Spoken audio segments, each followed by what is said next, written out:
Edward L. Thorndike, born in 1874, hung around until 1949. He was a psychologist with a strange habit of putting cats into mazes. Hungry ones. The cats were hungry, not the mazes. While I'm guessing it's a pastime that has limited value for most of us, unsurprisingly, what he discovered was that cats escaped.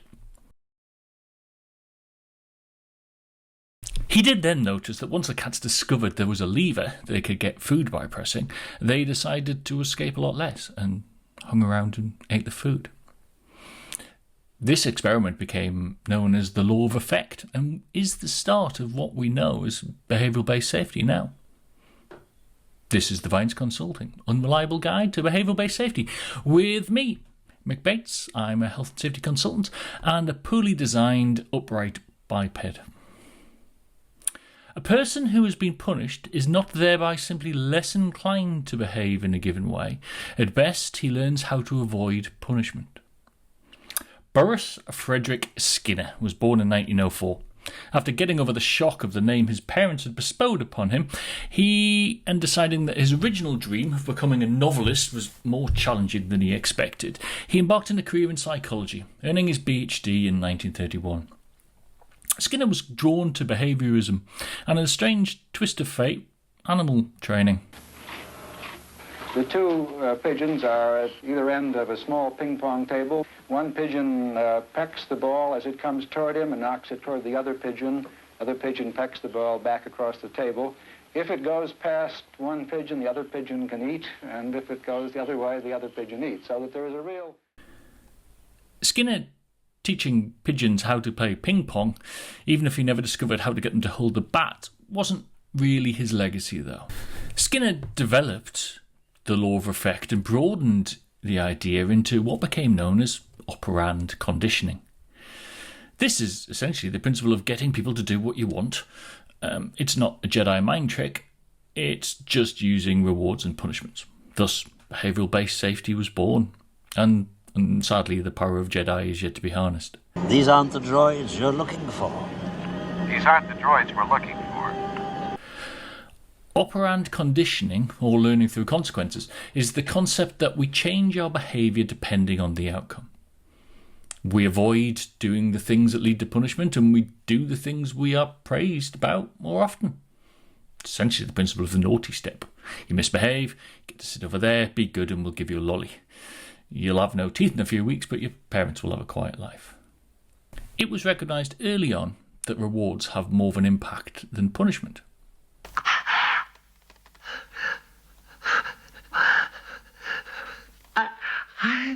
I don't know. I don't know. Better. Well, at least in as much as a punishment achieves a change, often that change, though, is just a way of avoiding people finding out about the thing you're doing to avoid the punishment, as opposed to converting to a desired outcome. I was dead at the time. Skinner discovered he could get the curse of car washers everywhere to play ping pong. Even though I doubt they would ever have to create a separate Olympic category for them, the idea was deemed valuable as a way of modifying behaviours to keep workers safe. It is worth mentioning here that Skinner only believed what you could see and measure was important. Anything else to him was unscientific. Unlike Sigmund Freud, who was all about the id, the ego and the superego, and had some, shall we say, challenging theories about the sexual drives of adolescents, which were rarely based on established scientific methods, if Skinner couldn't observe it, it didn't happen. Reward and punishment are straightforward concepts, but how often and what effect do they have on the long term? Well, there are 5 main approaches. There's continuous reinforcement. Rewards are given every time a behaviour occurs. Giving a kid a lolly every time they say thank you will make them learn to say thank you fast, but it will quickly remove meaning and will also make them expect sweets every time you want them to be polite. Fixed ratio. This is rewards given after a set number of behaviours. Coffee shops will use this all the time. Buy 9 coffees, get 1 free. It works if it fits into your normal schedule, but it isn't really going to motivate you to go out your way for a daily caffeine fix. Variable ratios. These are given with no predictability of when they will occur or how big the reward will be, but we know the reward is there and is possible to attain. We know what getting the reward feels like. This is called gambling. It's very effective, although I think in workplaces possibly ethically and morally dubious. Dopamine chasing, anyone? Fixed interval rewards are, as they would say, given on a fixed timescale. This is called, in workplaces, getting paid. Yes, it's nice, we expect it, and we know when it will occur, and that's about it, really. Variable interval rewards are given randomly. That unexpected thank you note or recognition. These work best if they're immediate, genuine and personal, and these are the ones that we appreciate the most and will over time help us to promote the desired outcomes. So Skinner developed all of these ideas, but it was somebody else who really applied them into safety. In the 1970s, a psychologist called Dr. Thomas Krauss took Skinner's ideas and co-founded behavioural science technology, which was one of the first to develop behavioural-based safety programs for industry. They worked with the big American companies ExxonMobil, Shell, DuPont, and designed and implemented behavioural-based safety programs. Their approach is one that is still familiar to many people today. We observe the behaviour, we focus on what the workers do, not just the policies. It's about positive reinforcement. It's about recognising you've done a good job. And it's around safety being a shared responsibility. We all have an equal ability to influence safety around here. It's all starting to sound a little bit like critical control programmes and all of this new safety 2 stuff everybody's banging on about. That can't be right though, surely. We all hate behavioural-based safety now, don't we? Well, maybe, but probably in the same way that we don't like working groups, but think learning teams have surpassed slicing bread as a measure of human progress. Behavioural-based safety is probably the safety programme that has measured its successes the most, or at least advertised them the most. For a long time, DuPont was one of the shining lights of progressive safety, and they reported a 90% decrease in workplace incidents after implementing their STOP program, which was essentially behavioural-based safety. These are self-reported figures, though, and DuPont hasn't escaped criticism. Unifor, the largest private sector union in Canada, released a statement in 2013 that said, and I quote, DuPont claims studies have shown that more than 90% of all injuries and incidents are the result of unsafe acts. This is untrue. It is a negative blame the victim approach. It ignores the fundamental design problems in the workplace, workstations, work tools and work organisation that are responsible for most accidents, as well as ignores the issue of pressures for production that persuade workers to take changes. Rather than reduce the pace of production, workers are blamed if they get hurt. It is ironic that while the DuPont system claims worker error is the root of 90% of accidents, they do not mention the need for worker education and training in health and safety area. Instead, they say that supervisors should enforce the rules. This followed a similarly damning report from the US steelworkers in 2005, which stated, behavioural-based safety programs such as the DuPont STOP program have come into vogue over the last 2 decades. Companies and their well-paid sales marketing staff tout these ideas as new, despite their foundation in the 1930s. These programs are very appealing to management because they make health and safety seem simple. It takes away the need for examining work areas for potential hazards and focuses attention on alleged worker carelessness and unsafe behaviours. Behavioural-based programs require very little management change because they claim the worker behaviour is responsible for the majority of all accidents. This places the responsibility for a safe workplace on the workers themselves. STOP focuses almost completely on correcting behaviours instead of abating hazards. This is the main criticism of behavioural-based safety programs. I've picked on DuPont because they are an easy target, but many others, including BP, Exxon, Shell, and the list goes on, I could use as examples. It might be, though, that behavioural-based safety is a sound principle and it's just these organisations that have a poor culture or prioritise other values.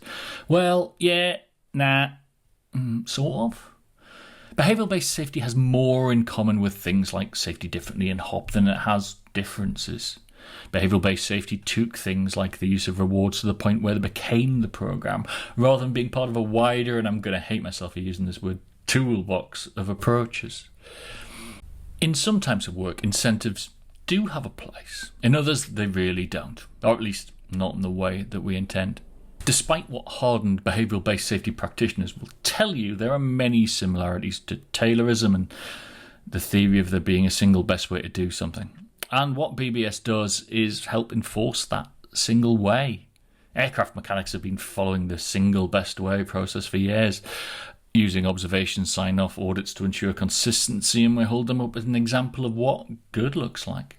Crew resource management has saved lives in operating theatres and flight decks across the globe, again based on checklists, communication strategies, and ways of speaking up and being heard. These are all BBS concepts, but the incentive is more an intrinsic one, not on an external promise of reward, but on the knowledge that it is necessary and a critical part of being successful in the work. So what do we do about behavioural-based safety? Should we assign it to the pages of history and walk around looking smug through our new view glasses?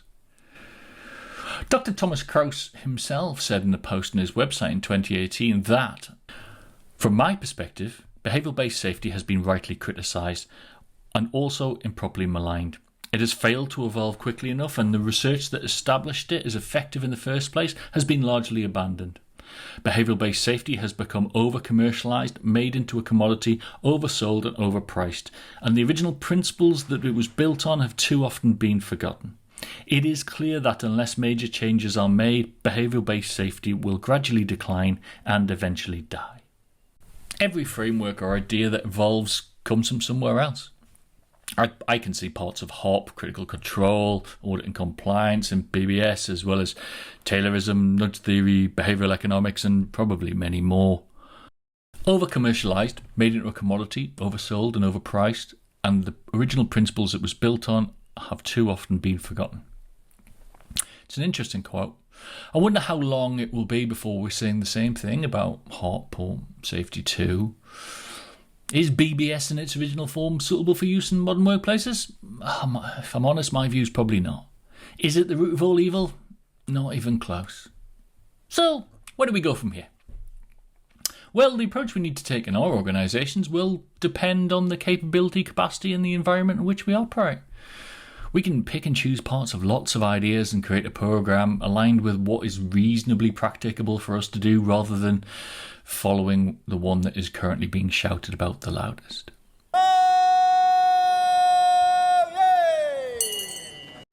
I've recently seen job titles that proclaim the owner to be head of HOP and others claiming to be a zero harm manager. One of these titles has probably triggered you more than the other one, but my point is they are both equally meaningless. And all they tell me is the organisation lacks any genuine curiosity about their own work. The only people who should have a title based on a belief system are religious leaders, and even that, let's not go there. The rest of us really need to wind our necks in and move away from telling everybody else what's wrong with their process and start putting together what works from each of them. If we iterate, then we will find solutions. If we carry on changing approaches every time something new turns up, then I fear that we're just going to end up in a circular argument.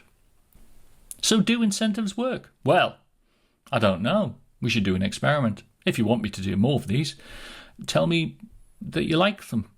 Or send me cold hard cash. Preferably cold hard cash.